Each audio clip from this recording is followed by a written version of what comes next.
ان الحمد للہ نحمده ونستعینه ونستغفره ونعوذ باللہ من شرور انفسنا ومن سیئات اعمالنا من يهده الله فلا مضل له ومن يضلل فلا هادي له واشهد ان لا اله الا الله وحده لا شريك له واشهد ان محمدا عبده ورسوله اما بعد فان خير الحديث كتاب الله وخير الهدي هدي محمد صلى الله عليه واله وسلم وشر الامور محدثاتها وكل محدثة بدعة وكل بدعة ضلالة وكل ضلالة في النار.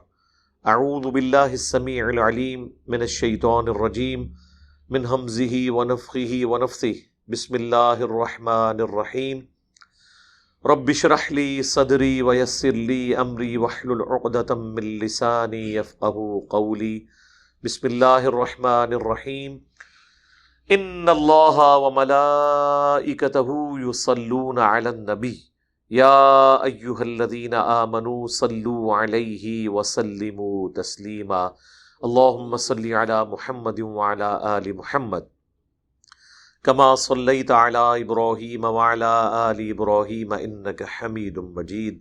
اللہم بارک علی محمد وعلی آل محمد کما بارکت علی ابراہیم وعلی آل ابراہیم انک حمید مجید. اللہم ربنا آتنا فی الدنیا حسنہ وفی الآخرۃ حسنۃ وقنا عذاب النار. ربنا آتنا من لدنک رحمہ وہیئ لنا من امرنا رشدا. لا الہ الا انت سبحانک انی کنت من الظالمین. یا حی یا قیوم برحمتک استغیث ولا حول ولا قوة الا باللہ العلی العظیم. آمین. الحمدللہ آج 31 اکتوبر 2021 کو قرآن کلاس نمبر 98 میں ہم سورۃ المائدہ کی آیت نمبر 69 سے آنورڈ سٹارٹ لیں گے انشاءاللہ تعالی. جو سورۃ المائدہ کی آیت نمبر 69 ہے،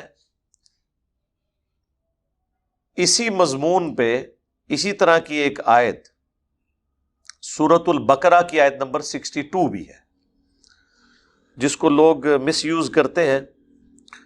میں نے اس موقع کے اوپر بھی اس پہ تفصیلی گفتگو کی تھی، یہاں پہ بھی تھوڑا بہت عرض کر دوں گا. پہلے اس آیت کو کور کر لیتے ہیں.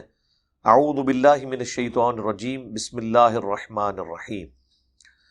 ان الذین آمنوا والذین ہادوا، بے شک وہ لوگ جو ایمان لے کر آئے اور وہ جو یہودی ہیں، والصابئون، اور جو صابی ہیں، حضرت ابراہیم علیہ السلام کے دین کی ایک بگڑی ہوئی شکل تھی، والنصارى، اور جو نصرانی ہیں یعنی کرسچنز،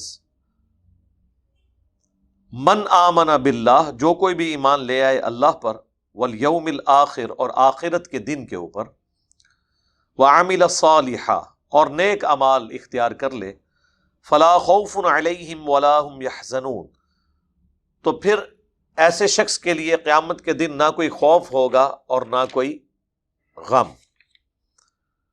سورۃ البقرہ میں بھی آیت نمبر 62 آلموسٹ انہی الفاظ کے ساتھ تھی، صرف اس میں یہ فرق ہے کہ ان الذین آمنوا والذین ہادوا والنصارى والصابئین، اس میں نصارہ کا ذکر یہود کے ساتھ آیا اور پھر اس کے بعد صابی، اور پھر آگے وہی الفاظ ہیں، اور اس میں ہے کہ ان کے رب کے حضور اجر ہوگا ان کے لیے. اس آیت کو لوگ مس کوٹ کرتے ہیں اور کہتے ہیں کہ ایمان بالرسالت کوئی ضروری نہیں ہے. اس آیت کے اندر اللہ تعالیٰ نے کہہ دیا کہ جو یہودی ہیں یا نصرانی ہیں یا دین ابراہیمی کی بگڑی ہوئی شکل میں ہے، یہ صابی کا ترجمہ بعض لوگ کر دیتے ہیں ستارہ پرست. ستارہ پرستوں کے لیے کچھ بھی نہیں ہے، یہ صابی بیسیکلی دین ابراہیمی کی بگڑی ہوئی شکل. جو کوئی بھی اللہ اور یوم آخرت پر ایمان لے آئے اور نیک اعمال کرے تو قیامت والے دن وہ کامیاب ہو جائے گا. جو دین الہی کے پیروکار ہیں، دین الہی یعنی ہم اس کے لیے ٹرم یوز کرتے ہیں وحدت ادیان کا جو تصور ہے کہ انبیاء کو بیچ میں سے نکال دیا جائے، صرف اللہ کو مانا جائے، آخرت کو مانا جائے، اور جو کوئی جدھر لگا ہے وہ لگا رہے. اپنی اپنی مرضی کے انبیاء کو پکڑ لیں، اپنی اپنی مرضی کی شریعت کو پکڑ لیں، جو شریعت کے اندر ناسخ و منسوخ ہے اس کو چھوڑ دیں۔ کرسچنز ہیں تو بے شک وہ نبی الاسلام کو نہ مانیں، کرسچنز ہی مر جائیں وہ بھی کامیاب ہیں، یعنی اس سے وہ رزلٹ یہ نکالتے ہیں۔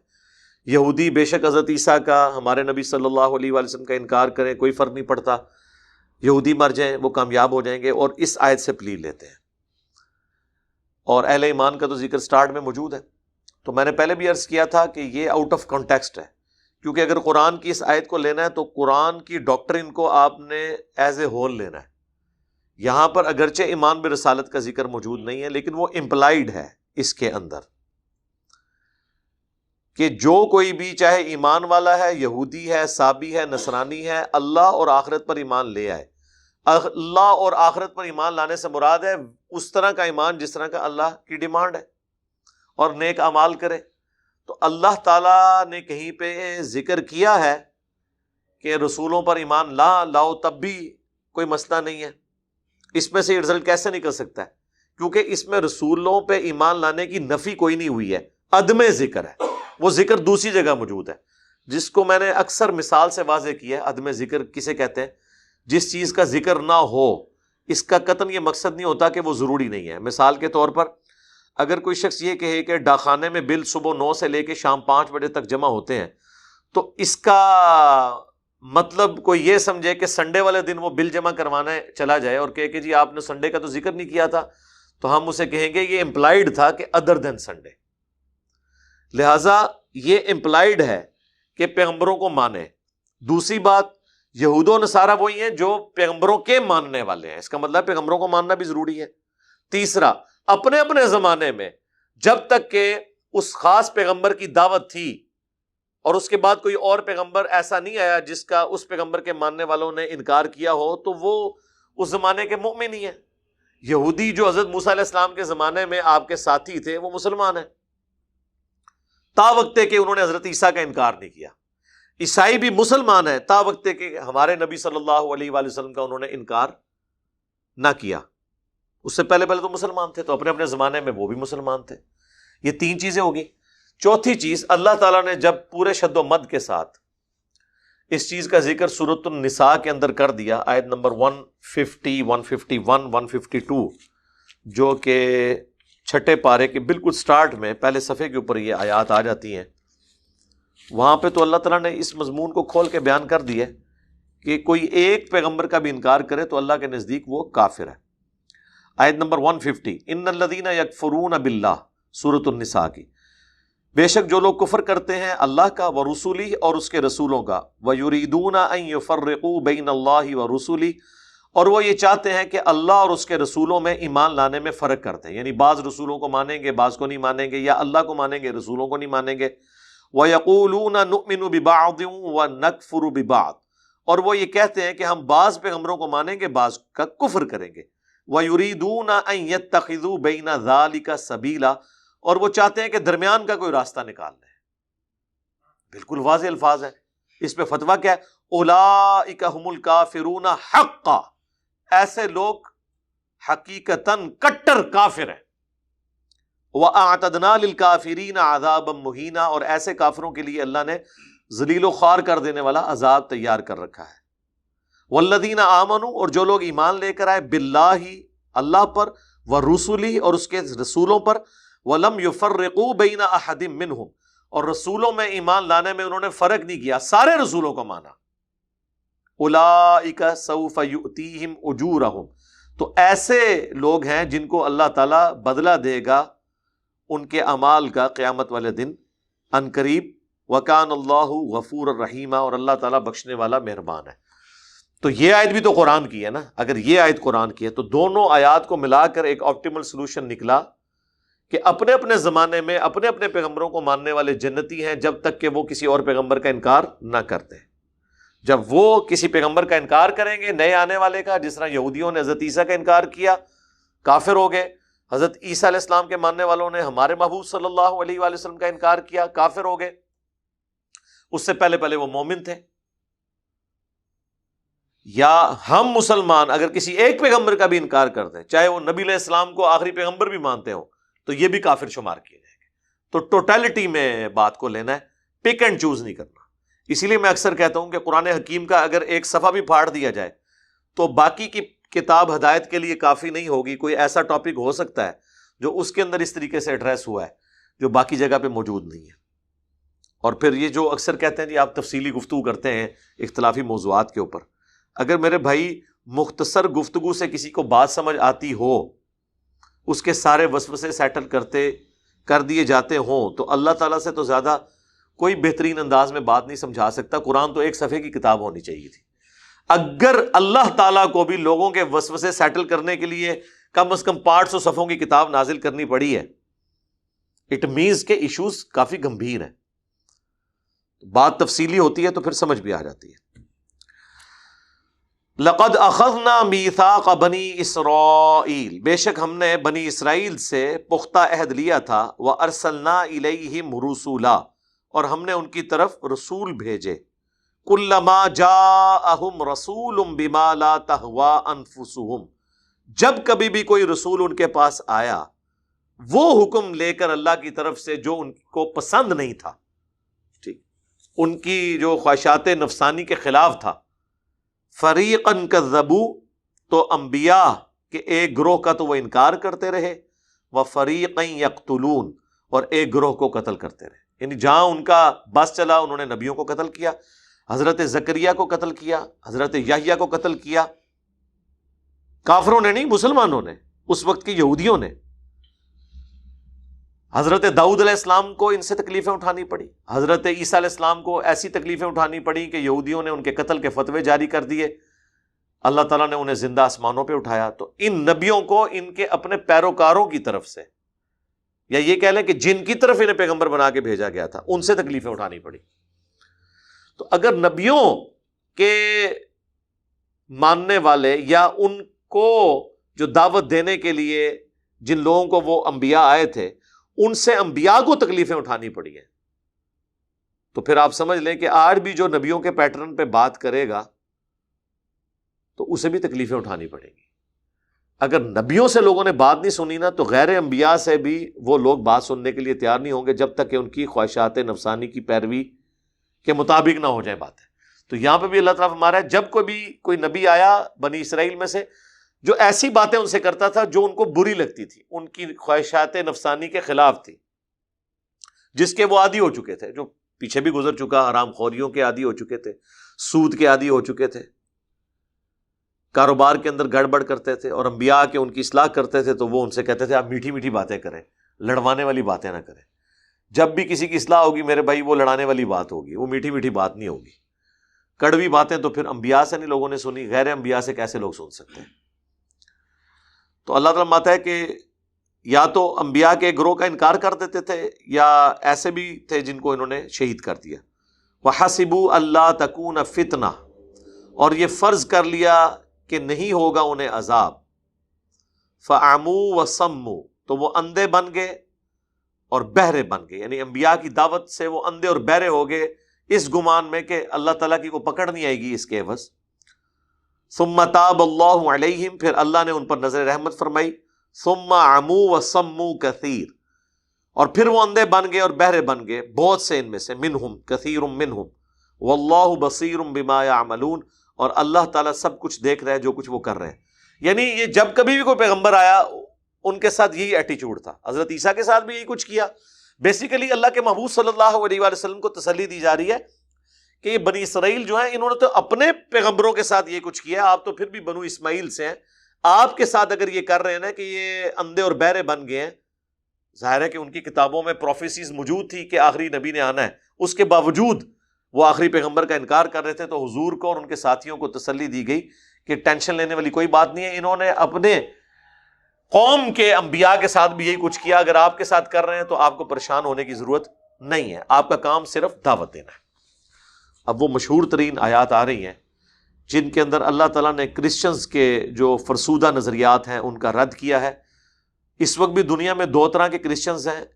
سب سے زیادہ جو دنیا میں کرسچنز ہیں آلموسٹ آپ سمجھ لیں 70% وہ ہیں کیتھولک، جو حضرت عیسیٰ علیہ السلام کو اللہ کا بیٹا مانتے ہیں،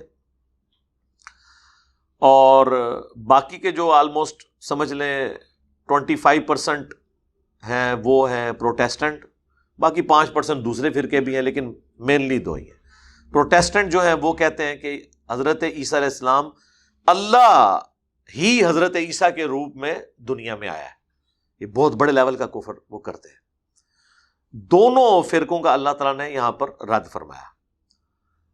اس زمانے میں پروٹیسٹنٹ تو موجود نہیں تھے، لیکن یعقوبیہ ایک فرقہ تھا، جیکوبائٹس کہلاتے تھے، وہ حضرت عیسیٰ علیہ السلام کو اللہ ہی کا روپ سمجھتے تھے۔ پروٹیسٹنٹ تو نبی علیہ السلام کے بہت بعد پیدا ہوئے ہیں، لیکن نظریات ان کے پہلے سے ایگزسٹ کرتے ہیں۔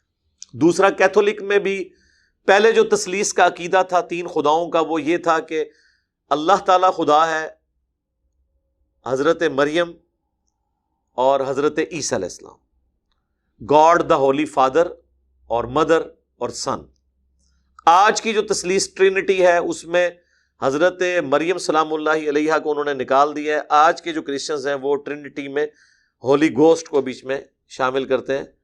ہولی گوسٹ حضرت جبرائیل علیہ السلام، گوسٹ تو ویسے بھوت کو کہتے ہیں، لیکن وہ ہولی گوسٹ کہتے ہیں، اچھے والا بھوت۔ حضرت جبرائیل علیہ السلام یعنی فرشتے کے لیے انہوں نے یہ لفظ استعمال کیا ہوا ہے۔ لقد کفر الذین قالوا ان اللہ هو المسیح ابن مریم، بے شک وہ لوگ کھلا کفر کر رہے ہیں جو یہ کہتے ہیں کہ اللہ ہی عیسیٰ ابن مریم ہے، نعوذ باللہ۔ وقال المسیح، جبکہ مسیح تو کہا کرتے تھے۔ اب حضرت عیسیٰ علیہ السلام کے بارے میں اتنا غلط عقیدہ انہوں نے جوڑ دیا، تو اللہ تعالیٰ نے چونکہ حضرت عیسیٰ علیہ السلام پیغمبر تھے، ان کی طرف سے اللہ تعالیٰ نے خود صفائی پیش کی ہے کہ حضرت عیسیٰ ایسے نہیں تھے۔ اچھا، بعض لوگ اس کی پلی لے کر کہتے ہیں کہ جی انجینئر صاحب جو بابوں کے اوپر بولتے ہیں نا، بابے بڑے اچھے تھے، ان کے جو فالوورز ہیں نا وہ بعد میں خراب ہو گئے۔ ہم کہتے ہیں کہ حضرت عیسیٰ کی مثال آپ ہمیں اس لیے نہ دیں کہ حضرت عیسیٰ کی صفائی تو اللہ نے پیش کی ہے۔ اگر اللہ نے ان کی صفائی نہ پیش کی ہوتی اور وہ پیغمبر نہ ہوتے تو ہمیں کوئی آر نہیں تھا کہ ان کی جو تعارف دنیا میں موجود ہے اسی کے مطابق ہم ان کو سمجھتے ہیں۔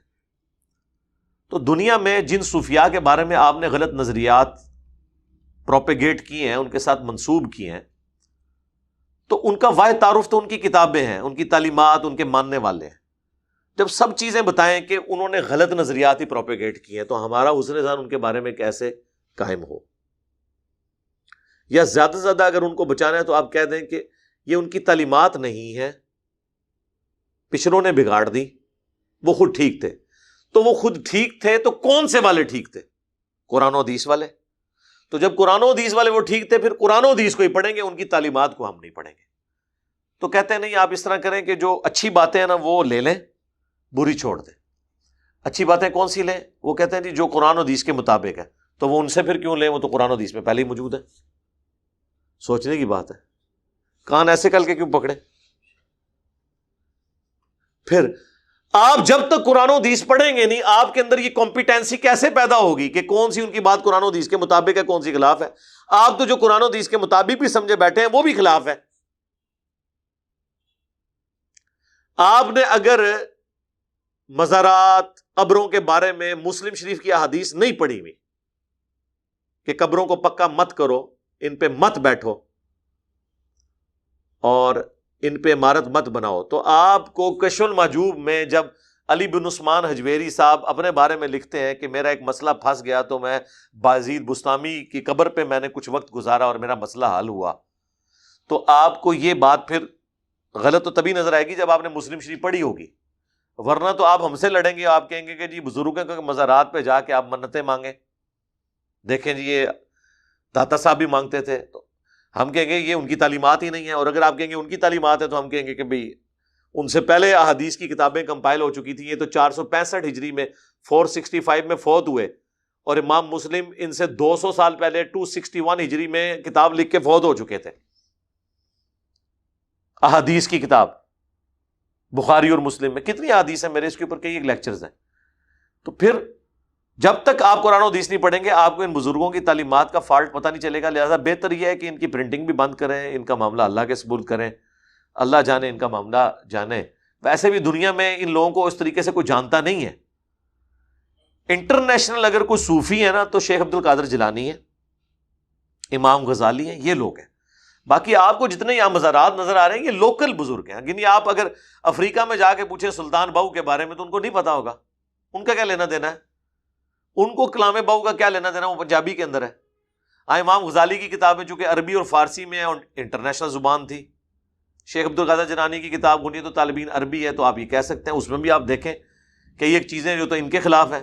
سب سے پہلی بات تو امام غزالی اور شیخ عبد القادر جیلانی جن دونوں کو یہ تصوف کا امام مانتے ہیں، انہوں نے اپنی کتابوں میں غنیۃ الطالبین میں اور منہاج اس میں کیمیائے سعادت میں اور احیاء العلوم کے اندر جو نماز کا طریقہ لکھا ہے وہ تو رفع الیدین کے ساتھ لکھا ہوا ہے، بخاری اور مسلم والا۔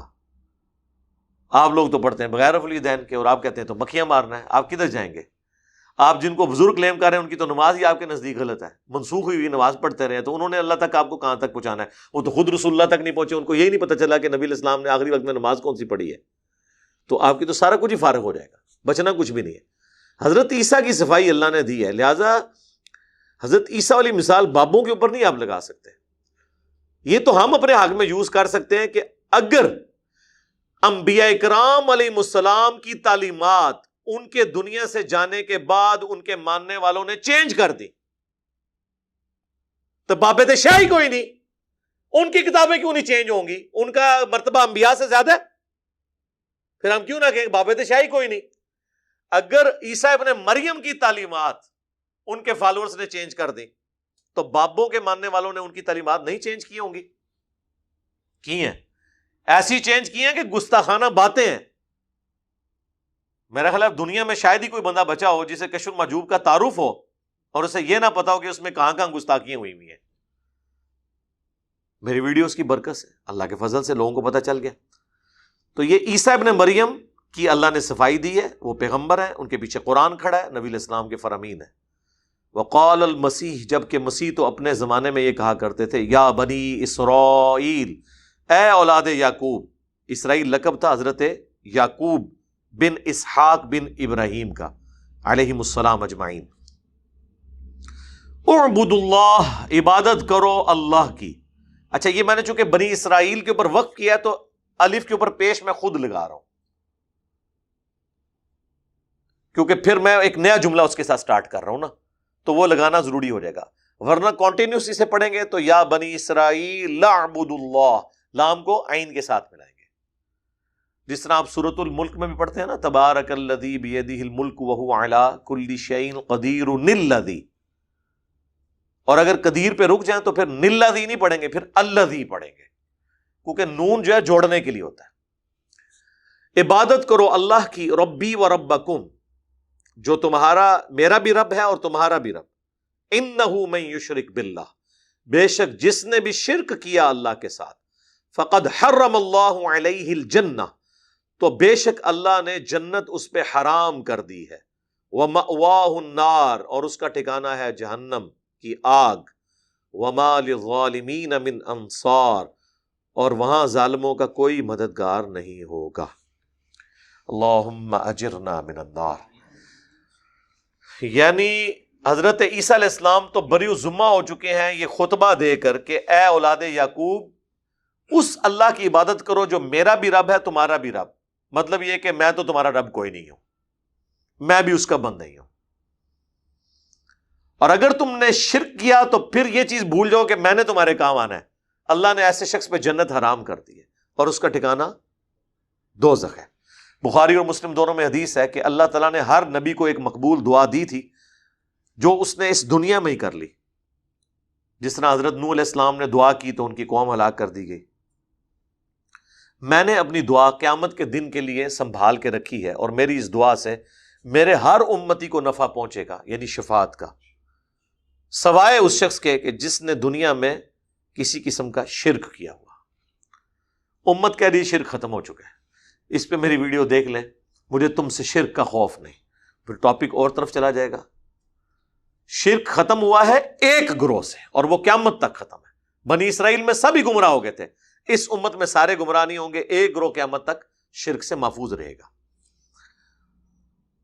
تو شرک اتنا سینسٹیو مسئلہ ہے کہ پیغمبر بھی کوئی کام نہیں آئیں گے، جنت اللہ نے حرام کر دی ہے، اور اللہ تعالیٰ نے اس بات میں بھی کوئی آر محسوس نہیں کی ہے کہ پیغمبروں کا ذکر اس طریقے سے ہو رہا ہے. آگے چل کے آپ دیکھیں گے کس طریقے سے انبیاء کرام کا اللہ تعالیٰ ذکر کر رہا ہے. اگر انبیاء کی بھی پلی کسی نے لی ہے تو اللہ نے پھر بات کھول کے بیان کی. ایک تو وہ آیت پہلے گزر چکی ہے 17 نمبر، وہ بھی سٹارٹ اسی سے ہوئی تھی. لقد کفر الذین قالوا ان اللہ هو المسیح ابن مریم، بے شک وہ لوگ کفر کر رہے ہیں جو کہہ رہے ہیں کہ اللہ عیسیٰ ابن مریم ہی اللہ ہے. اور وہاں تو پھر بڑے سخت الفاظ آئے. قل فمن یملک من اللہ شیئا، نبی تم فرماؤ کہ پھر اللہ کا کوئی کیا بگاڑ سکتا ہے. ان اراد ان یہلک المسیح ابن مریم وامہ ومن فی الارض جمیعا، اگر اللہ ارادہ کرے عیسیٰ ابن مریم کو، ان کی ماں کو اور جتنے زمین میں ہیں سب کو ہلاک کر دے تو اللہ کا کوئی کیا بگاڑ لے گا. وَلِلَّهِ مُلْكُ السَّمَاوَاتِ وَالْأَرْضِ، اور آسمانوں اور زمین کی بادشاہت اللہ ہی کے لیے ہے. وَمَا بَيْنَهُمَا، اور جو کچھ اس کے درمیان ہے. يَخْلُقُ مَا يَشَاءُ، وہ جو چاہتا ہے پیدا فرماتا ہے. عیسیٰ بھی اس کی ایک مخلوق ہے، پیدا کر دی، دیٹس آل. ان کی اتنی شانیں، اتنے معجزات کی وجہ سے یہ نہیں ہو گیا کہ وہ کوئی اللہ کے بیٹے بن گئے ہیں یا وہ اللہ ہی ہیں، نعوذ باللہ. واللہ علی کل شیء قدیر، اللہ تعالیٰ ہر چیز پر قادر ہے. اب آ رہا ہے ان کا ذکر جو کیتھولک ہے. لقد کفر الذین قالوا ان اللہ ثالث ثلاثہ، بے شک وہ لوگ بھی کفر کر رہے ہیں جو یہ کہہ رہے ہیں کہ اللہ تین میں سے ایک ہے. نعوذ باللہ. یعنی وہ تین، اس وقت کی ٹرینٹی کیا تھی؟ حضرت عیسیٰ علیہ السلام، سیدہ مریم اور اللہ. اور آج کی ٹرینٹی میں ہولی گوسٹ انہوں نے شامل کر لیا، سیدہ مریم کو نکال دیا، عیسیٰ ابن مریم، حضرت جبرائیل اور اللہ تعالیٰ. اللہ تعالیٰ ہمارا وہ بھی کافر ہے. وما من الہ الا الہ واحد، تمہارا تو کوئی الہ نہیں ہے سوائے اس اکیلے الہ کے، کوئی تین خدا نہیں، ایک خدا ہے. وَإِن لَّمْ يَنْتَهُوا عَمَّا يَقُولُونَ، اور اگر یہ لوگ اس شرک سے باز نہ آئے جو یہ بک رہے ہیں، لَيَمَسَّنَّ الَّذِينَ كَفَرُوا مِنْهُمْ عَذَابٌ أَلِيمٌ، تو ضرور انہیں دردناک عذاب پہنچے گا بسبب اس کفر کے جو انہوں نے کیا، اللہ کے ساتھ شریک ٹھہرایا. افلا یتوبون الی اللہ، تو کیا یہ رجوع نہیں لائیں گے اللہ کی طرف؟ ویستغفرون، اور اس سے بخشش نہیں طلب کریں گے اپنے ان غلط عقائد کے عوض. واللہ غفور رحیم، اور اللہ تعالیٰ بخشنے والا مہربان ہے. اب جناب سخت ترین آیات آ رہی ہیں. یہ آیات اس امت کے بھی شرک کو کھول کے بیان کریں گی. اس امت کے اندر جو غلط عقائد لوگوں نے پروپیگیٹ کر دیے باذن اللہ کے نام کے اوپر، اور یہ کہہ دیا یہ آیات بتوں کے بارے میں ہیں، یہ انبیاء کے بارے میں نہیں، من دون اللہ سے مراد جو ہے وہ بت ہیں، یہ سب کچھ اس کے اندر کلیئر ہو جائے گا. سورۃ المائدہ کی آیت نمبر 75 اور 76. مل مسیح ابن مریم الا رسول، دیکھو عیسیٰ ابن مریم تو نہیں تھے مگر ایک رسول. نہ تو وہ خدا کے بیٹے تھے نہ خدا تھے، ایک رسول تھے. رسول دو اور بھی آئے ہیں، قد خلت من قبلہ الرسل، ان سے پہلے بھی رسول گزر چکے ہیں. ٹھیک ہے کہ عیسیٰ ابن مریم کو اللہ نے کئی ایسی کوالٹیز دی ہیں جو کسی اور پیغمبر کو نہیں دی، لیکن پھر بھی ہے تو وہ پیغمبر ہی تھے. وَأُمُّهُ صِدِّيقَةٌ، اور اس میں بھی کوئی شک نہیں ہے کہ ان کی ماں راست باز عورت تھی، صدیقہ تھی. مجھے بتائیں سیدہ مریم سے بڑھ کے کسی بابے کا مرتبہ ہو سکتا ہے؟ سیدہ مریم اولیاء کی سردار ہے، کیونکہ ایک نبی کی ماں ہے، اولیاء کی سردار. اور پھر اللہ کہہ رہا ہے صدیقہ ہیں. اور آپ کو پتہ ہے اللہ تعالیٰ نے سورہ النساء کے اندر انبیاء کے بعد من النبیین والصدیقین والشہداء والصالحین، سب سے بڑا درجہ انبیاء کے بعد صدیق ہونا ہے. تو انبیاء کے بعد درجہ ہے صدیقین کا. تو کوئی ولی بھی کسی صدیق کے برابر تو نہیں ہو سکتا، جتنا مرضی کو بڑا بزرگ ہو، اور پھر وہ پیغمبر کی ماں بھی ہو. تو اور پیغمبر بھی اولو العزم 5 پیغمبر جو سورۃ الاحزاب میں اور سورہ شورا میں آیا، 5 اولو العزم پیغمبر ہیں ہمارے نبی صلی اللہ علیہ وآلہ وسلم. اس کے بعد حضرت ابراہیم علیہ السلام، پھر حضرت نوح علیہ السلام، پھر حضرت موسیٰ علیہ السلام اور عیسیٰ علیہ السلام. یہ 5 اولو العزم پیغمبر ہیں جن کی سب سے زیادہ شان ہے پیغمبروں میں. ان میں سے ایک پیغمبر اولیاء کی سردار ان کی ماں، خود بھی انبیاء کے لیڈرز میں سے ایک لیڈر. ان کے بارے میں اللہ کیا کہہ رہا ہے؟ کانا یاکلان الطعام، یہ دونوں کھانا کھایا کرتے تھے، روٹی کے محتاج تھے. یعنی اللہ تو روٹی نہیں کھاتا، جو روٹی کا محتاج ہو وہ الہ کیسے ہو سکتا ہے؟ محتاج تو خود حاجت روائی کے لیے الہ کی طرف رجوع لاتا ہے. اگر یہ الہ ہوتے تو روٹی تو نہ کھاتے ہوتے. مجھے بتائیں، یہ وہ مثال ہے جو ایک انٹلیکچوئل کو بھی سمجھ آ جائے اور ایک ان پڑھ بندے کو بھی سمجھ آ جائے. آج بھی آپ کرسچن سے جا کے بات کر سکتے ہیں، بتاؤ کہ فلاں ہستی جن کے بارے میں تم یہ کچھ کلیم کر رہے ہو، عیسیٰ ابن مریم، کیا وہ روٹی کھاتے تھے؟ کیا انہوں نے ماں کا دودھ پیا تھا؟ تو اگر وہ خدا تھے تو ان چیزوں کے محتاج کیوں تھے؟ آج کے بھی آپ بزرگ دیکھ لیں، ایسی ایسی مرغن غذائیں کھاتے ہیں کہ آپ کو تو کبھی کبھار ہی وہ نصیب ہوتی ہیں. اور جن پرانوں کے بارے میں یہ کہتے ہیں نا کہ اتنے سال تک کچھ نہیں کھایا، جھوٹ بولتے ہیں. ساتھ یہ بھی کہنا چاہیے اتنے سال تک انہوں نے پیشاب بھی نہیں کیا، وہ بھی کہتے ہیں، لیکن وہ سالوں میں نہیں ہے، وہ دنوں کی بات کرتے ہیں. یا پھر کہتے ہیں اتنے سال پتے کھائے. پتے کیوں کھانے رہنے؟ یعنی پتیاں دے محتاج سن، یہی مطلب ہوا نا، پتے اسی لیے کھائے نا، محتاج تھے نا. جب حضرت عیسیٰ ابن مریم کھانا کھانے کے محتاج ہیں تو بابوں کو ہم نہیں کہہ سکتے پتوں کے محتاج تھے، پتے کھاتے رہے. اور پھر ہم سے یہ پوچھتے ہیں، ہم ان سے، نبی علیہ السلام جب غار حرا میں جایا کرتے تھے تو بخاری مسلم میں آتا ہے حضرت ختیجہ ان کو کھانا باندھ کے دیا کرتی تھی. تو حضور تو وہاں بھوکے نہیں رہتے تھے، کھانا ساتھ لے کے جاتے تھے کیونکہ بیسک نیڈ ہے. پھر بخاری مسلم میں آتا ہے سعد ابن ابی وقاص کہتے ہیں جب ہم شعب ابی طالب کے اندر 3 سال کے لیے قید کیا گیا تو ہم پتے اور چمڑے کھاتے تھے، اور ہمیں یعنی ٹوائلٹ جاتے تھے تو جس طرح بکریاں مینگنیاں کرتی ہیں نا، یہ ہماری حالت ہوئی ہوئی تھی، کھانے کو ہے ہی نہیں تھا. تو ہم یہ پوچھیں گے کہ غوث قطب ابدال جب اتنے سال تک کچھ نہیں کھاتے ہیں تو سعد ابن ابی وقاص وہ کیوں کھانا کھاتے رہے؟ نبی علیہ السلام کیوں کھانا کھاتے رہے؟ بخاری مسلم دونوں میں حدیث موجود ہے. مولا علی کہتے ہیں میں نے اپنی زندگی میں سعد ابن ابی وقاص، جن کا نام سعد ابن مالک بھی تھا، ان کے سوا کسی کے لیے نہیں دیکھا کہ حضور نے اپنے ماں باپ جمع کیے ہوں.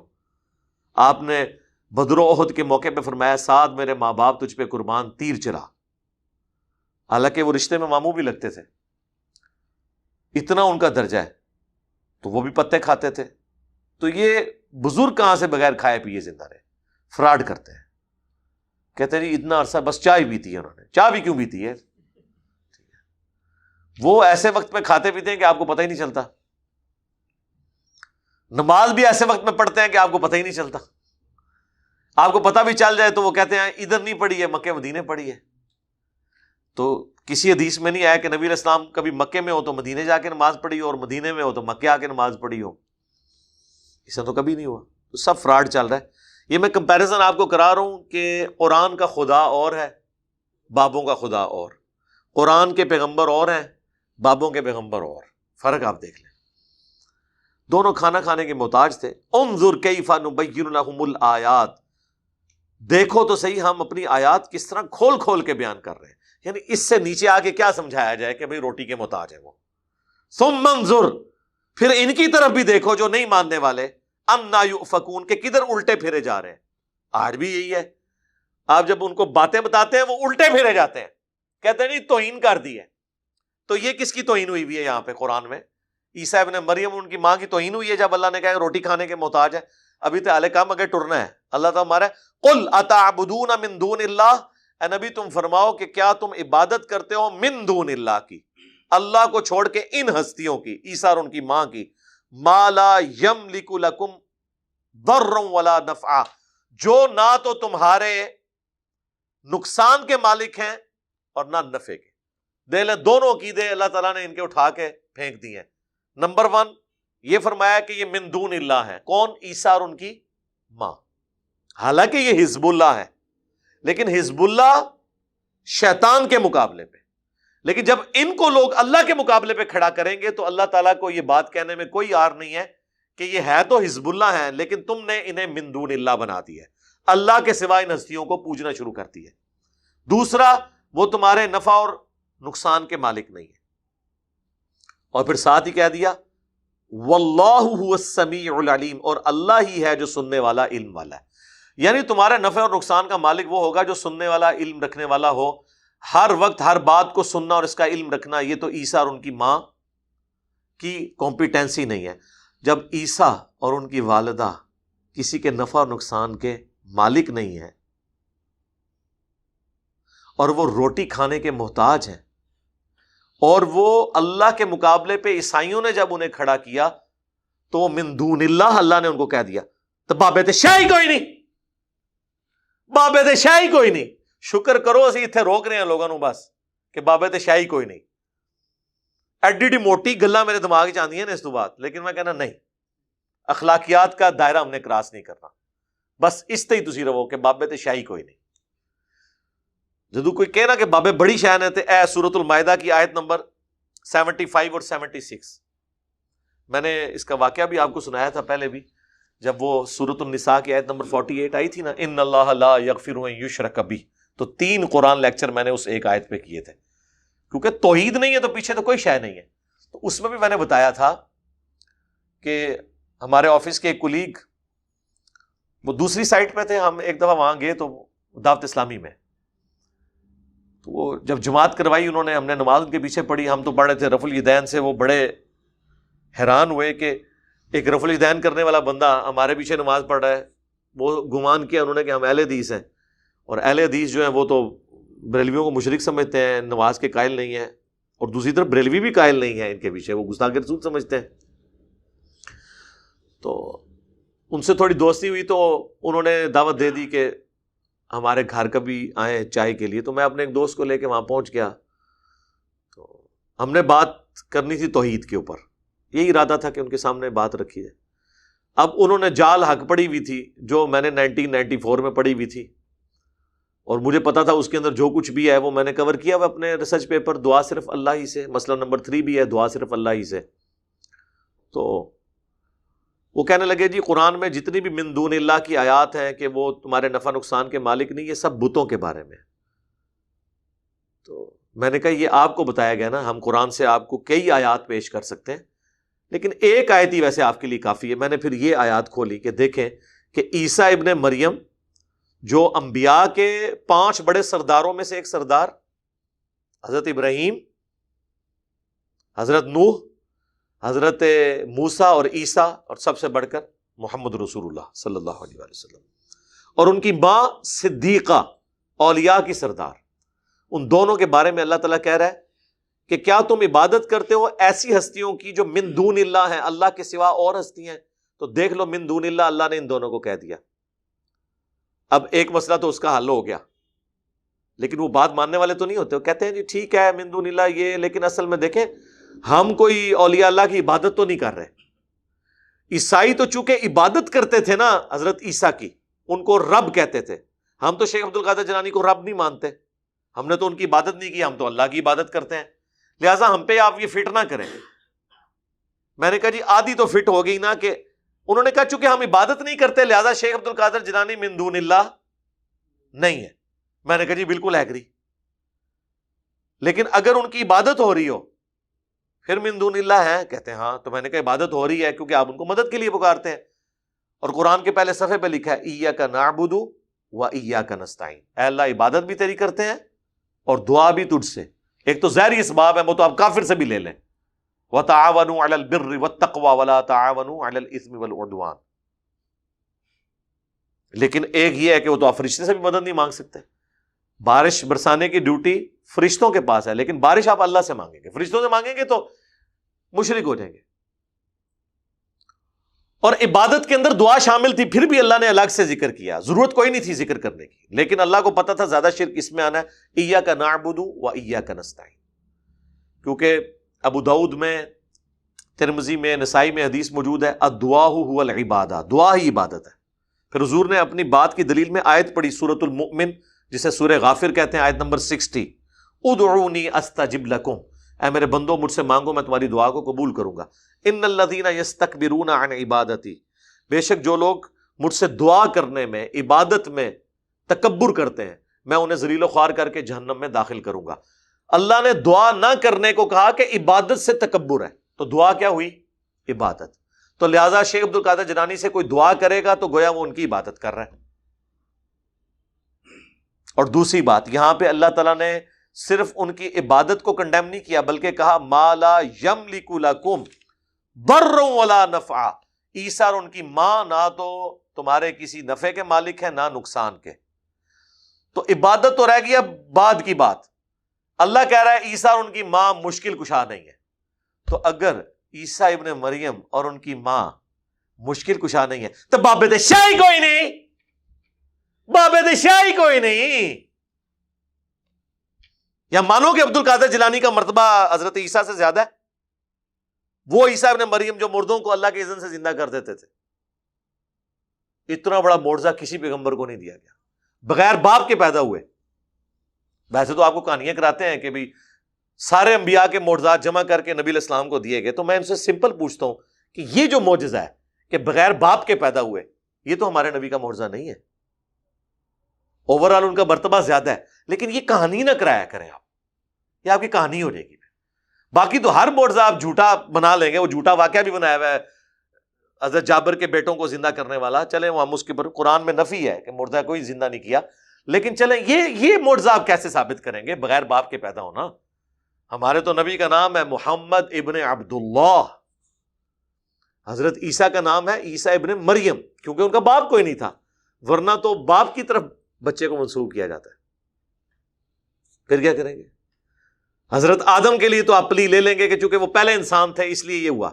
عیسیٰ ابن مریم کا کیا کریں گے؟ تو یہ کہانیاں نہ کروایا کریں، آپ کے گھاٹے فٹ ہو جائیں گے. تو میں نے کہا یہاں تو ان کے مشکل کشا ہونے کی بھی نفی کی گئی ہے. تو اس کے بعد وہ لاجواب ہو گئے. بات انہوں نے مانی نہیں، لیکن ڈیفینسو موڈ میں چلے گئے. وہ مانتے اس لیے نہیں ہے کہ وہ یہ سمجھتے ہیں کہ اگر ہم نے یہ بات مان لی نا تو ہمارے بزرگوں کو یہ باتیں کیوں نہیں سمجھ آئی ہیں جو اس کو سمجھ آ گئی ہیں. تو میرے بھائی یہی تو بات کرتے تھے یہودی بھی کہ عیسیٰ ابن مریم جو باتیں کر رہے ہیں، حضرت عیسیٰ ابن مریم تو نوجوان تھے، ان کے بابے تو اتنے بوڑھے تھے یہودیوں کے علماء، اور وہ جا کے ان کو چیلنج کرتے تھے. یروشلم کے اندر بیت المقدس میں جا کے ان کے خطبات آپ دیکھیں، وہ تو بلکہ ایران والوں نے تو ایک فلم پوری بنا دی ہے جس میں عیسیٰ ابن مریم نے جب علماء یہود سے جا کے گفتگو کرنی شروع کی ہے، وہ آپ دیکھیں تو صحیح کتنی زبردست گفتگو کرتے ہیں، اور اینڈ پہ وہ ان کو قتل کرنے کے لیے وہ چڑھ دوڑتے ہیں ان پہ. وہ تو پھر اللہ تعالیٰ ان کو ان کی نظروں کے سامنے سے غائب کر دیتا ہے. یار بابے کیڈی زریلی چیز نے، نبی بھی آ جائے نا یہ کہتے ہیں نہیں اسی اپنے بابے نو لے کے چلنا ہے. سب سے بڑی رکاوٹ جو ہے نا انبیاء کی دعوت حق کے سامنے بھی وہ بابے ہوتے ہیں. بابوں کو ہٹائے بغیر آپ انبیاء کی دعوت کر ہی نہیں سکتے. یار نبی جب خود موجود تھے اس وقت بابے جو ہے رکاوٹ بنے ہوئے تھے. آج تو نبی کی بھی ہمیں حمایت حاصل نہیں ہے. ٹھیک ہے، بغیر نبی کے ہیں، ان کی تعلیمات ہمارے ساتھ ہیں، تو ہمیں اب زیادہ زور لگانا پڑے گا بابوں کو ہٹانے کے لیے. بابوں کو ہٹانا یہ ضروری ہے، اس کے بغیر آپ انبیاء تک پہنچا نہیں سکتے، لوگوں کو ان کی تعلیمات تک پہنچا نہیں سکتے. بابا لیس کرنا ضروری ہے جی. یہ جو کہہ رہے ہیں بابا لیس بنا رہا ہے. ہاں اس کے بعد آپ کہہ رہے ہیں نا جو یہ کہ یہ بابا لیس بنا کے خود بابا بننا چاہتا ہے. بھائی خود بابا بننا چاہتا تو بھائی آپ کی طرح چندہ بک ہوتی، آپ کی طرح ایک المحند کتاب لکھ کے ہم نے امت کو تھمائی ہوتی کہ یہ ہمارے عقیدے ہیں ہمارے فرقے کے، اور آپ کے مخالفین کی طرح اسام الارمین لکھ کے تمہید ایمان لکھ کے تھمائی ہوتی کہ یہ ہمارے فرقے کے عقیدے ہیں. ہم نے تو کوئی ایسا کام نہیں کیا، نہ کوئی مسجد بنائی، نہ کوئی مدرسہ، نہ کوئی چندہ بک، نہ کوئی کتاب لکھی. ریسرچ پیپرز بھی لکھے ہیں تو وہ ان کتابوں کے ریفرنس کے ساتھ لکھے ہیں، اذکار کارڈ بھی، اور کہ آپ خود پڑھ لیں. آپ کے بزرگوں میں تو ریفرنس ہوتے ہی نہیں ہیں. المحند میں جتنے انہوں نے عقیدے لکھے ہیں قرآن و حدیث کے تو دلائل دیے ہی کوئی نہیں ہوئے. وہ دلیل انہوں نے یہ ہے کہ بعد میں 25 بندوں نے سائن کر دیے. تو اسی لیے انہوں نے فرمایا نا کہ جی میں نے پڑھی نہیں ہوئی تھی لیکن مجھے یقین ہے کہ اتنے بڑے بڑے علماء جس طرح یقین کریں آپ کو یہ یقین ہے کہ اتنے بڑے بڑے علماء غلط کام نہیں کر سکتے، اس سے زیادہ ہمیں یہ یقین ہے کہ اگر علماء کے سائن ہوئے ہیں نا پھر قرآن دی اس کو نیچے ہونے لگا دیش. پھر یہ مطلب ہے کہ انہیں پنجی مولوی پانے پہ نے پنجی والے نہیں تے مولوی پا کے نا ان قرآن دی اس دا جڑا نا ویٹیج پورا کیتا جائے. ٹھیک ہے نا. اتنے علماء کے سائنوں کی ضرورت ہی نہیں ہوتی ہے قرآن و حدیث کو. آیت اور حدیث لکھنے کے بعد سائن لکھنے کی ضرورت ہی نہیں ہے. وہ تو اللہ کے سائن ہو گئے نا, اس کے پیغمبر کی نشانی ہوگی. آیت بھی سائن کو کہتے ہیں, نشانی. قرآن کی آیات اللہ کے سائن ہے, اللہ کی نشانی ہے. احادیث رسول اللہ صلی اللہ علیہ وسلم کے سائن ہے, ان کی نشانی ہے. تو ضرورت ہی نہیں پڑتی. خیر وہ خاموش ہو گئے جب ان کو یہ پیش کیا. باقی ماننا نہ ماننا, زندگی میں کبھی کوئی چیز کام آ جاتی ہے, ہو سکتا ہے زندگی کسی موقع پہ بات سمجھ آ جائے. اب اگلی آیت جو ہے یہ بھی بڑی سخت آیت ہے, یہ سورۃ النساء میں بھی گزری ہے تھوڑے سے فرق کے ساتھ. قل یا اہل الکتاب لا تغلوا فی دینکم, اے اہل کتاب مت غلو کرو, ایگزیجریشن نہ کرو, افراط و تفرید کا شکار نہ ہو اپنے دین کے معاملے میں, غیر الحق, نہ حق سے ہٹ کر. وَلَا تَتَّبِعُوا أَهْوَاءَ قَوْمٍ قَدْ ضَلُّوا مِن قَبْلُ, اور مت پیروی کرو اس قوم کی خواہشات کی جو تم سے پہلے گمراہ ہوئے. وَأَضَلُّوا كَثِيرًا, اور بہت سے لوگوں کو انہوں نے گمراہ کیا. وَضَلُّوا عَن سَوَاءِ السَّبِيلِ, اور وہ بھٹک چکے ہیں راہ راست سے. یعنی یہ اس وقت کے جیوز اور کرسچن کو کہا گیا تمہارے آباء و اجداد انہوں نے دین میں غلو کر کے گمراہ ہوا, اب تمہارے پاس پیغمبر آخر الزمان آ گئے ہیں, ان کی موجودگی میں اب گمراہی کی کوئی گنجائش باقی نہیں ہے. دوسرا, یہود و نصارہ سے کہا گیا کہ تم لوگ رومنز کی پیروی کے اندر, رومنز بھی, یہ رومن سے کنسپٹ آیا تھا کہ ایک بڑا خدا ہوتا ہے, اس کے نیچے چھوٹے خدا ہوتے ہیں, وہ باپ ہوتا ہے, وہ چھوٹے گاڈز کو وہ چھوٹے جی سے لکھتے ہیں, بڑے کو بڑے جی سے. اسی کو پھر انہوں نے لوگوں کو اٹریکٹ کرنے کے لیے نا, چونکہ زیادہ تر تو بت پرست رومن تھے, تو عیسائیوں نے ان کو اپنی طرف اٹریکٹ کرنے کے لیے اسی قسم کے عقائد اپنے اندر بھی داخل کیے اور ایکویلنٹ بنانے کی کوشش کی کہ یہ اس طرح ہے, یہ اس طرح ہے. جس طرح آپ دیکھ لیں نا, یعنی اگر آپ بریلویوں سے پوچھیں وہ کہیں گے ہمارے مجدد احمد صاحب بریلوی صاحب ہیں. تو اب آپ جب دیوبندیوں کے پاس جائیں تو وہ بھی آپ کے بھی کوئی ہیں, وہ کہیں گے ہاں جی ہم نے بھی ظاہر ہے یہ پوسٹ خالی تو نہیں رکھنی, دینی ہے, ہمارا بھی ہے. تو ان سے پوچھیں گے وہ کہیں گے جی وہ قاسم نانوتوی ہیں, رشید احمد گنگوئی ہیں, اشرف علی تھانوی صاحب ہیں. ہر ایک نے اپنا یعنی رکھا ہوا ہے. آپ دیوبندیوں کے پاس جائیں بھی آپ کی کوئی تبلیغی جماعت, ہاں جی کہیں گے جی ہے جی, یہ الیاس قاندلوی صاحب نے بنائی تھی. بریلویوں کے پاس جائیں گے آپ کے پاس کوئی جماعت ہے جو دعوت و تبلیغ کا کام کرے, کنتم خیر امۃ اخرجت للناس, کہیں گے ہاں جی بالکل یہ دیکھیں ہماری یہ الیاس قادری صاحب ہیں. اہل حدیثوں نے بھی جو پھر بنائی جماعت انہوں نے بھی الیاس ہی رکھا, سلام علی الیاسین, ٹھیک ہے نا. بریلویوں نے بھی الیاس, دیوبندیوں نے بھی الیاس, اہل حدیث کا بھی الیاس, ہاں الیاس اثری. تو اب پتہ نہیں شیعہ کوئی الیاس ڈھونڈ رہے ہیں شاید, تو وہ نام رکھ لیں گے. غلو اتنی بڑی بیماری ہے کہ اہل کتاب میں جب آئی تو راست سے وہ ہٹ گئے. تو سورۃ النساء میں آیا تھا قل یا اہل الکتاب لا تغلوا فی دینکم ولا تقولوا علی اللہ الا الحق, اور مت کہو اللہ کے بارے میں سوائے اس چیز کے جو حق پر مبنی ہے. تو اب ہم پوچھنے میں یہ حق بجانب ہے نا کہ جب آپ یہ کہیں گے کہ رسول اللہ کی قبر اللہ کے عرش سے, کرسی سے, خانہ کعبہ سے افضل ہے, تو یہ کس پہ آپ جھوٹ باندھ رہے ہیں؟ اللہ پر. کیونکہ اللہ کہتا ہے وَهُوَ رَبُّ الْعَرْشِ الْعَظِيمِ, اللہ تو بڑے فخر سے اپنے عرش کا ذکر کرتا ہے. اور آپ وَسِعَ كُرْسِيُّهُ السَّمَاوَاتِ وَالْأَرْضِ, اس کی کرسی گھیرے ہوئی ہے آسمانوں اور زمین کو. اور آپ نبی علیہ السلام کے بارے میں ایک کلیم کر رہے ہیں کہ ان کی قبر مبارک اس سے افضل ہے. نہ یہ کوئی آیت تھی نہ حدیث تھی, یہ اللہ پہ بھی جھوٹ, اس کے رسول پہ بھی جھوٹ, نعوذ باللہ. جبکہ ہمارے پاس یہ حدیث بھی موجود ہے, دیکھنا میری شان کو اس طرح بلند نہ کرنا, صحیح بخاری کی حدیث, جس طرح نصارہ نے اپنے پیغمبر کو بڑھا دیا, میں اللہ کا بندہ اور اس کا رسول ہوں, مجھے اللہ کا بندہ اور اس کا رسول ہی کہنا. تو غلو کیا نا پیغمبروں کے بارے میں. اگلی امتوں نے بھی غلو کیا, اس امت نے بھی کیا. بخاری اور مسلم دونوں میں حدیث ہے کہ تم بھی اگلے لوگوں کے راستے پہ چل پڑو گے, قدم با قدم, بالشت بر بالشت, حتیٰ کہ ان میں سے کوئی شخص گوہ کے سوراخ میں داخل ہوا تو تم بھی اس کی پیروی کرو گے. صحابہ اکرام نے پوچھا کہ یہ اگلے لوگوں سے مراد کیا یہود و نصارہ ہیں؟ آپ نے فرمایا اگر وہ مراد نہیں تو پھر کون سے لوگ مراد ہیں؟ یعنی یہود و نصارہ کی ہر خرابی اس امت کے اندر کسی نہ کسی شکل میں آئے گی.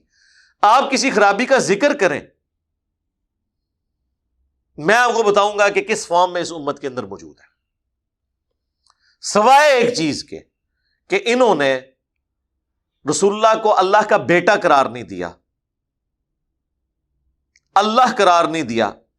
ویسے کوشش کی ہے نور من نور اللہ کہہ کر اس کا غلط مفہوم بیان کرنے کی، لیکن اوریاں اس طریقے سے کوئی شرک نہیں کیا۔ اور یہ بھی اس امت کی اللہ تعالیٰ نے چونکہ ختم نبوت ہے، اب کوئی پیغمبر نہیں آنا، یہ اللہ تعالیٰ نے کم از کم شرک جلی سے اس امت کو محفوظ رکھا۔ لیکن باقی آپ جس لیول پہ بھی دیکھیں، جو کچھ انہوں نے اپنے پیغمبروں کے بارے میں کلیم کیا نا، ادھر پیغمبر کے بارے میں تو چھوڑ دیں، انہوں نے تو اپنے بابوں کے بارے میں وہ چیزیں کلیم کی ہیں۔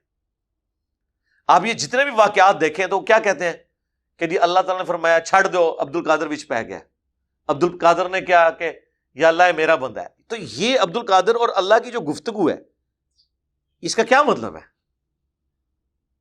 یہی بات اگر غلام احمد قادیانی کی طرف منسوب کی جائے تو یہ کہتے ہیں کہ جی وہ دجال ہے۔ اللہ اور بندے کی گفتگو جب ہو رہی ہے اور وہ بندہ پیغمبر بھی نہیں ہے تو کیا آپ کہنا چاہ رہے ہیں؟ پیغمبر کے دور کا آدمی بھی نہیں ہے، کیا آپ کہیں گے بیچ میں پیغمبر انوالو ہے؟ تو پھر آپ امت کو کیا کہنا چاہ رہے ہیں؟ اور اس بات کا جواب ان کے پاس کوئی نہیں ہوتا جب آپ ان سے پوچھیں۔ تذکرۃ الاولیاء جو تصوف میں ایک ٹیکسٹ بک ہے، بزرگان دین تصوف، دین اسلام نہیں، ان کے بزرگوں کی، اس میں آپ پڑھیں تو سارے بزرگوں کے بارے میں آپ کو بالکل ملے گا وہ ڈائریکٹ اللہ سے باتیں کر رہے ہیں۔ رابعہ بصریہ کا آپ کھولیں گے چیپٹر، رابعہ اللہ سے کچھ کہتی ہیں، اللہ پھر رابعہ سے کچھ کہتا ہے۔ ان سے پوچھیں یہ کس موڈ میں گفتگو ہو رہی ہے؟ خواب بھی نہیں، بیداری میں بیٹھے میں۔ وہ کہتے ہیں نہیں درمیانی کو حالت ہوتی ہے، کشف ہوتا ہے، یہ ہوتا ہے، وہ ہوتا ہے۔ یار یہ صحابہ کرام کو تو مطلب کچھ پتہ نہیں چلا، یہ ساری کہانیاں آپ نے بعد کے بزرگوں کے بارے میں کلیم کی ہیں۔ وہ تو بیچارے جنگوں کی مصیبت ہی اٹھاتے رہے، نہ ان سے نگاہ ماری گئی۔ آپ دیکھ لیں جب قادسیہ ہوئی ہے تو حضرت عمر مدینے کے باہر جا کے انہوں نے پڑاؤ ڈال دیا تھا کہ جب باہر سے کوئی خبر لے کے آئے تو مجھے پہلے پتہ چلے کہ ادھر کیا بنا ہے قادسیہ میں۔ ظاہر ہے اتنی بڑی جنگ تھی، وہ حضرت عمر ٹینشن میں تھے کہ اگر جنگ ہاری ہے تو میں پھر پیچھے سے کوئی اور پھر فوجی روانہ کروں یا ہم ریٹریٹ کریں اور کوئی اس کے لیے کوئی حکمت عملی تلاش کریں۔ تو یہ تو کہتے ہیں جی بزرگ اس طرح دیکھ رہے ہیں دنیا کو، بس دیکھتے ہی رہ گئے۔ ٹھیک ہے، اسی ویسے اینج ہی دیکھنے ہیں ساڈے بھی جڑا لیپ ٹاپ اور ٹیب وچ نا دنیا اینج سامنے آندی ہے۔ تواڈے بزرگ صرف دنیا دیکھتے سن، اسی پوری کائنات دیکھنے ہیں، اینج کر کے چھوٹی وڈی بھی کر لینے ہیں۔ اور اتنے وڈے بزرگ نے جنہوں نے سانو یہ بنا کے دیتے ہیں، لیکن وہ ہے کافر سن، گورے، انہوں نے سانو یہ چیزاں بنا کے دیتی ہیں۔ 3D ویو بھی ویکھ لینے ہیں۔ جا تواڈے بزرگوں تو پتہ ہی نہیں سی لگتا، جھاڑ پہ جائے تو نماز مغرب دی پڑھ لیندے سن۔ ہمارا تو بچہ بھی نہیں پڑھتا، وہ دیکھتا ہے ٹائم ٹیبل۔ دیکھ لیں صحیح بخاری میں موجود ہے، صحیح بخاری کے اندر، کہ نبی الاسلام کے مبارک زمانے میں ایک دفعہ بادل آ گئے تو صحابہ اکرام کہتے ہیں ہم نے روزہ افطار کر لیا، بعد میں سورج نکل آیا۔ تو پھر وہ تابعی کہتا ہے پھر روزے کی قضا کی؟ انہوں نے کہا اس کے سوا تو چارہ ہی کوئی نہیں تھا۔ آج بادل نکل آئے، بادل آ جائیں کالے تو جو مرضی ہو جائے، ہم تو گھڑی اور ٹائم ٹیبل کے بغیر روزے ہی نہیں کھولیں گے۔ تو ان کو کیوں نہیں پتا چلا کہ سورج غروب ہوا ہے یا نہیں ہوا؟ ہمیں تو پتا چل جاتا ہے۔ تو یہ مان لیں کہ آج کے بزرگ جو ہیں وہ مرتبے میں آگے بڑھ چکے ہوئے ہیں، جن کو آپ نے چیزیں مرتبے کلیم کیے ہوئے تھے۔ یہ مرتبے نہیں، یہ ٹیکنالوجی ہے، اس کی برکت ہے، اللہ کا شکر ہے۔ وہ بیچارے اتنی مشکل سے اٹھتے تھے، ہم لوگ الارم لگا کے اٹھتے ہیں، 2 بجے بھی سو جائیں الارم لگا کے، ہمیں یقین ہوتا ہے کہ 4 بجے یا 5 بجے ہم اٹھ ہی جائیں گے الارم کی آواز سے۔ اور ادھر صحیح مسلم میں دیکھ لیں حضرت بلال کی ڈیوٹی لگی، وہ بھی سو گئے، نبی الاسلام بھی، صحابہ بھی سو گئے، نمازی وقت ہی گزر گیا، سورج نکلنے کے بعد پھر نماز ادا کی۔ اور یہ آپ کو کہیں گے جی 40 سال تک عشاء کے وضو سے فجر کی نماز پڑھی۔ خام خواہ کی باتیں، یہ سب کی سب چیزیں غلو ہیں۔ اسی کو افراط و تفرید کہا گیا۔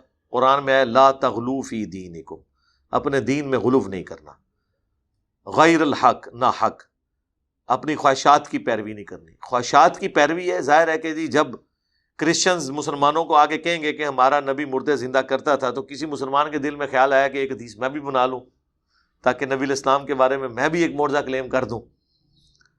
لیکن اس سے میں پوچھوں گا تو جو مرضی کر لے، بن باپ کے پیدائش والا معجزہ حضرت عیسیٰ والا کس طرح تو نبی الاسلام کے حق میں ثابت کرے گا؟ وہ تو پھر بھی رہ جائے گا. جب ہم یہ باتیں کریں گے دیکھیں کہتے ہیں دیکھو کیسے ٹونڈ ٹونڈ کے گلاں کرتے ہیں. کہتے ہیں جی وہ اگر کوئی عاشق رسول ہو تو وہ تو اندھا ہوتا ہے. عاشق رسول کوئی اندھا نہیں ہونا چاہیے. ہمیں تو محبت رسول کا کہا گیا اور پوری بصیرت کے ساتھ کہا گیا. عاشق رسول اندھا ہوگا تو پھر یہی کچھ کرے گا جو کچھ آپ نے نبی الاسلام کے بارے میں عقیدے کلیم کرتے ہیں. پھر جب ہم آپ کو پھر تو سر عاشق رسول ہیں حضرت عیسیٰ کے ماننے والے. آپ تو حاضر و ناظر پہ آ کے علم غیب پہ رک گئے. سلام تو پھر کرسچنس کو ہے نا جی. انہوں نے پھر جب اٹھایا ہے خدا بنا کے چھوڑا ہے. سب سے اوپر درجہ تو یہ تھا نا, تو مسلمان تو پیچھے رہ گئے نا. عیسائی تو پیچھے ان کو پیچھے چھوڑ گئے نا. جب شان بڑھانی تھی تو پھر کوئی صاف سے بنانی تھی نا, یا بیٹا تو کم از کم بنا دینا تھا, چلو خدا نہیں بنانا تھا. ہاں بڑو عاشق رسول تو آڑے تو وڈے عاشق رسول نے. اگر عشق کا یہ کرائٹیریا ہے تو اس وقت بھی عیسائی جو ہے نا عشق میں مسلمانوں کو پیچھے چھوڑے ہوئے ہیں. تو یہ بیریئر آپ نے نہیں نا کراس کیا. کیوں نہیں کیا؟ کیونکہ آپ کو پتا ہے یہ جرم ہے. تو کچھ بیریئر آپ آلریڈی کراس کر چکے ہوئے ہیں, وہ بھی جرائم تھے. وہ ہم نے آپ کو ہائی لائٹ کیے ہیں ایک سافٹ سے نعرے کی شکل میں کہ مرنے سے پہلے اے مسلمان کر لے اس پہ غور. کتابوں کا خدا اور ہے, بابوں کا خدا اور فرقوں کی دکانیں بند. The damage has been done. اور بابت شاہی کوئی شے نہیں. یقین کرو یہ اتنی بار بولا کہ اب مجھے تھوڑا تھوڑا بابوں پہ ترس آنا شروع ہو گیا.